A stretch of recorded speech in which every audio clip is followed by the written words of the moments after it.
Hello student, welcome to SR academy. आज हम अपने फर्स्ट लेक्चर कंटिन्यू कर रहे हैं। अगर आप लोग ने पहला लेक्चर नहीं देखा हो तो प्लीज़ जाके देखिए, तो ही आपको ये वीडियो समझेगा। तो ट्रेडिशन, इसमें हम क्या स्टार्ट कर रहे हैं, tradition of historiography. We have learn about the historical research method. अभी हमने देखो ये historical research method last video में कवर किया, तो प्लीज़ आप लोग एक बार वो वीडियो देखिए तो आपको ये अच्छे से समझेगा। ठीक है। हिस्टोरिकल रिसर्च में critically examining the historical research and writing the historical narrative. तो कोई भी हिस्टोरियन क्या करता है, कोई भी चीज़ को ना, अगर तुमको कोई चीज़ मिला लेटर, तो उसको सबसे पहले डीपली अच्छे से एग्जामाइन करेगा, फिर कंपेयर करेगा, तो ही वो जाके कोई सोल्यूशन निकालेगा वो चीज़ का। तो सबसे पहले क्या करेंगे, डीपली एग्जामाइन करेंगे, अच्छे से चेक करेंगे, फिर उसको कंपेयर करेंगे, तो जाके कोई तुम लोग कोई चीज़ लिख सकते हो। तो राइटिंग उसी को बोलते हैं। Writing of a critical historiography narrative is known as historiography. देखो कितना इजी है, ये आंसर है आप लोग को, ये इंपॉर्टेंट क्वेश्चन है, प्लीज़ सब जन रेफर पढ़ लेना इसको। A scholar who right such A narrative is a historian. जो स्कॉलर जो लिखता है ये नैरेटिव को, उसको हम बोलते हैं हिस्टोरियन। तो कितना इजी आंसर है, what is historiography, writing of a critical historiography narrative, मतलब CHA मतलब क्या, क्रिटिकल हिस्टोरिकल नैरेटिव, उसको लिखने को हम लोग हिस्टोग्राफी बोलते हैं। और scholar who right such A narrative is historian. इतना इजी आंसर है, 2 मार्क आप लोग को ऐसे ही मिल जाएगा। ठीक है। तो historian cannot include every past event in his narrative. तो जो हिस्टोरियन रहते हैं, हर चीज़ नहीं वो लोग अपने नरेटिव में लिखते हैं। जैसे अभी राजा ने पेपर लिखा है या नहीं, सब कुछ नहीं, राजा खेल रहा है, राजा कहीं जा रहा है, सब नहीं लिखते। वो लोग क्या लिखते, जो वो लोग को टॉपिक मिलता है वो टॉपिक पे वो लिखते हैं। The inclusion and interpretation of historical event by the historian often depend on the conceptual framework adopted by him. तो मैंने बताया ना, जो टॉपिक वो लोग को मिलता है वो टॉपिक पे ही सिर्फ वो लिखते हैं। His style of writing is determined by that conceptual framework. तो जो टॉपिक उनको मिलता है, जैसे 1941 से लेकर 1945 तक इंडिया में कैसे हम लोग आज़ादी पाए, तो वो लोग बेसिकली उसी पे बात करेंगे और ज़्यादा कुछ नहीं, पुराने पे नहीं जाएंगे। ठीक है। द ट्रेडिशन, अब देखते हैं, the tradition of writing historiography historical narrative that is historiography was not prevalent in the ancient society of the world. तो स्टार्टिंग में कैसे कोई लिखता नहीं था, इतना लिखना सबको नहीं आता था, तो पहले इतना ये सपोर्टिव नहीं था लिखना। However that does not means that they were not aware of their historical time और were not eager to know about. इसका मतलब ये नहीं कि जो एंशिएंट लोग थे उनको उनका हिस्ट्री नहीं मालूम था, उनको उनका हिस्ट्री मालूम था, बट रिटर्न फॉर्म में नहीं था, बट वो लोग को दूसरे फॉर्म में पता था उनका हिस्ट्री। जैसे कि ancient people also felt the need of passing on the stories of the life and failure of the ancestor to the next generation। तो ancient people भी अपनी स्टोरीज को पास करते थे। बाई कैसे पास करते थे, कोई कोई गाना गा के, कोई स्टोरी सुना के, ऐसे डिफरेंट वे से वो लोग अपनी हिस्ट्री बनाते थे। Ancient communities all over the वेलियर, मतलब उनके ब्रेव वर्क को वो लोग अपने बच्चों को बताते थे, फिर वो अपने बच्चों को बताता था, ऐसे पहले हिस्ट्री पास होती थी। Ancient communities all over the world used various means like cave painting, story telling, singing, song and ballad. तो मैंने बोला ना, एंशियंट कम्युनिटी कैसे अपनी हिस्ट्री को आगे भेजती थी नेक्स्ट जनरेशन में। केव पेंटिंग मतलब केव में जाके पेंटिंग करते थे, तो नेक्स्ट जनरेशन आता था, देखता था, तो उसको समझता था अच्छा ऐसा कुछ हुआ था। Story telling, singing, song and ballad book. For this purpose this tradition means are looked upon as the source of history in the modern historiography. देखो आज की जो मॉडर्न हिस्टोग्राफी है, उसके लिए ये ट्रेडिशन हिस्टोग्राफी सोर्स है। अगर केव पेंटिंग नहीं होता, अगर सॉन्ग नहीं होते, तो आज की हिस्ट्री बनती नहीं बनती। जैसे ये इंस्क्रिप्शन है, ये अगर नहीं होता तो आज की हिस्ट्री बनती नहीं बनती। तो इसी के लिए इसको बोला गया है कि ये ट्रेडिशन हिस्टोग्राफी ये एज ए सोर्स काम करता है। अगर यही नहीं रहता तो आज मॉडर्न हिस्टोग्राफी बनता ही नहीं था, बराबर। अगर पुराने ज़माने में अगर कोई केव पेंटिंग नहीं करता, तो आज के हिस्टोरियन क्या सर्च करते, कुछ नहीं सर्च कर पाते। इसके लिए ये ट्रेडिशन हिस्टोग्राफी को बोला गया है ये सोर्स ऑफ मॉडर्न हिस्टोग्राफी है। ठीक है। अब मॉडर्न हिस्टोग्राफी में पढ़ते हैं। अब मॉडर्न हिस्टोग्राफी में मेन 4 कैरेक्टरिस्टिक, ये इंपॉर्टेंट क्वेश्चन है बच्चों लोग, 4 मार्क का पक्का आता है बोर्ड में, इसको ध्यान से पढ़ना आप लोग। ठीक है, इंपॉर्टेंट है, प्लीज़ मैं जैसे पढ़ा रहा हूँ अब भी लर्न कर लो इसको, इंपॉर्टेंट क्वेश्चन है। ठीक है। तो 4 characteristic of modern historiography. In this method it is based on scientific principle. It begin with the formation of relevant question. देखो अब मैंने जैसे आप लोग को बताया, कोई भी अगर डॉक्यूमेंट तुमको मिलेगा तो उसको तुम साइंटिफिक प्रिंसिपल्स के थ्रू फॉलो करोगे ना।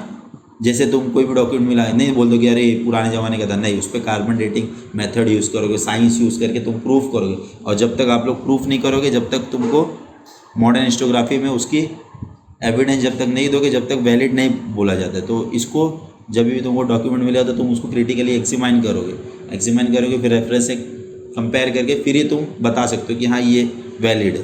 तो इसके लिए क्या लगेगा, कुछ साइंस यूज़ करके तो ही तुम पीछे तक जा सकते हो ना। तो जैसे कार्बन डेटिंग टेक्निक हो गया, तो it method is based on scientific principle, it begin with the formation of relevant question. तो जब तुम अगर कुछ प्रूफ करना चाहोगे तो उसमें क्वेश्चन निकलेगा ना, वो क्वेश्चन का फिर जवाब निकालना पड़ेगा। तो ये क्वेश्चन कैसे होता है, एंट्रोपोसेंट्रिक क्वेश्चन होते हैं। मतलब क्या एंट्रोपोसेंट्रिक का, it means that this question are about the deeds of the member of the ancient human society of a particular period. मतलब डीड्स मतलब वो कर्म, जो काम किया तुम्हारे एंशिएंट लोग ने, उसके ऊपर वो क्वेश्चन होता है, ना कि कोई दूसरे चीज़ पे। ठीक है।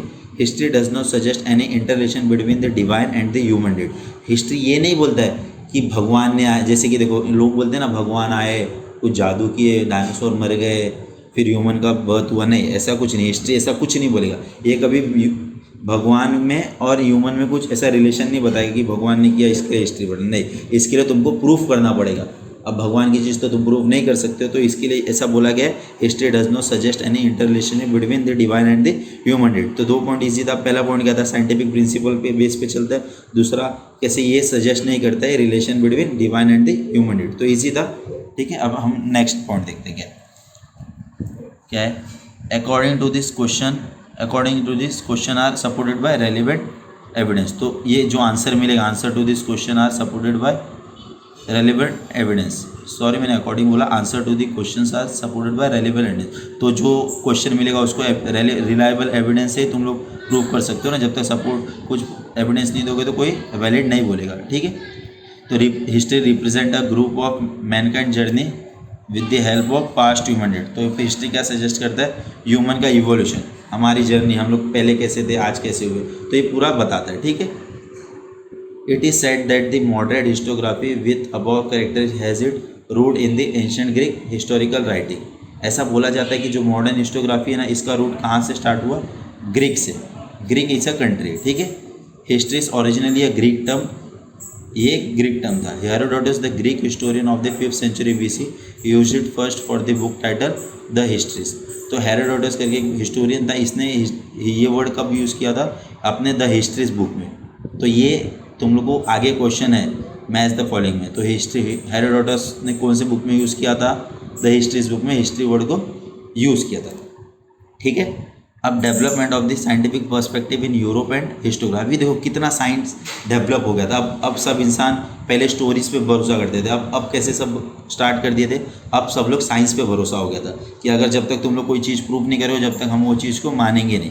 ठीक है। तो टिल द 18th century मतलब 1701 to 1799 common era, Europe has achieved a remarkable progress in the field of philosophy and science. तो यूरोप ने कौन से फील्ड में प्रोग्रेस किया था, फिलोसफी एंड साइंस। फिलोसफी मतलब लैंग्वेज की स्टडी होता है ना, उसको फिलोसफी बोलते हैं। Scholars by then had come to believe in the possibility of studying the social and historical by applying scientific method. देखा मैंने बोला ना, अभी कैसे सब भरोसा करते थे साइंटिफिक मेथड, मतलब कोई भी मेथड, साइंस का मेथड उस पर अप्लाई करके उसको प्रूव करना स्टार्ट कर दिए थे, इस पर भरोसा हो गया था।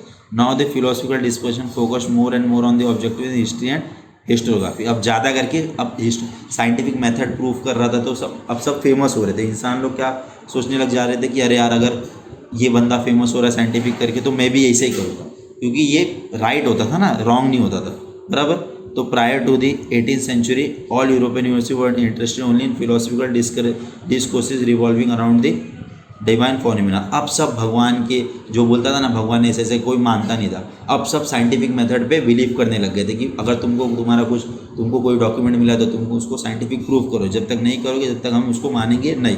However gradually this scenario began to change. Actually क्या हुआ, जब इन 1737 में क्या हुआ, गॉटिंगम यूनिवर्सिटी जो जर्मनी में थी, वहाँ पे पहली बार हिस्ट्री का इंडिपेंडेंट क्लास ओपन हुआ। जैसे क्या हुआ कि अब तक हिस्ट्री को इतना वैल्यू नहीं देता था, बट जब गॉटिंगम यूनिवर्सिटी में इंडिपेंडेंट हुआ तो बहुत फेमस हो गया कि अब हिस्ट्री भी एक क्लास हो गया। अब उससे भी इंसान अब पढ़ सकता है, वो चीज़ में आगे भी बढ़ सकता है, फ्यूचर है हिस्ट्री में, स्कोप होने लग गया था। Later other German university also become centre of the historical study. तो बाद में अलग अलग देशों में देखो, आज जर्मनी में अलग अलग जगह पे हिस्टोरिकल स्टडी पे इंडिपेंडेंट क्लास ओपन हुआ। और आज देखो, आज हम भी पढ़ रहे हैं हिस्ट्री, हमारे स्कूल में भी एक अलग से सब्जेक्ट मिल गया अपने को हिस्ट्री, म्यूजियम्स आ गए बिकॉज ऑफ हिस्ट्री। तो हिस्ट्री बहुत फेमस हो गया बिकॉज ऑफ साइंटिफिक डेवलपमेंट की वजह से, है ना। अगर साइंटिफिक डेवलपमेंट नहीं होता तो इतना कोई इस पर बिलीव नहीं करता, बट आज बिकॉज ऑफ साइंस सब इंसान इस पर बिलीव कर रहे हैं। ठीक है, तो बच्चे लोग हम काफ़ी, हमारा 3 टॉपिक ऑलमोस्ट कवर हो गए। अभी हमारा सिर्फ नोटेबल स्कॉलर्स बाकी एक टॉपिक, वो हम नेक्स्ट वीडियो में डिस्कस करेंगे। अगर आपको ये वीडियो अच्छा लगा हो तो प्लीज़ और प्लीज़ लाइक कीजिए, अपने दोस्तों से शेयर कीजिए और हमारे चैनल को प्लीज़ सब्सक्राइब कीजिए। जब तक के लिए अपना ध्यान रखिए। Thank you.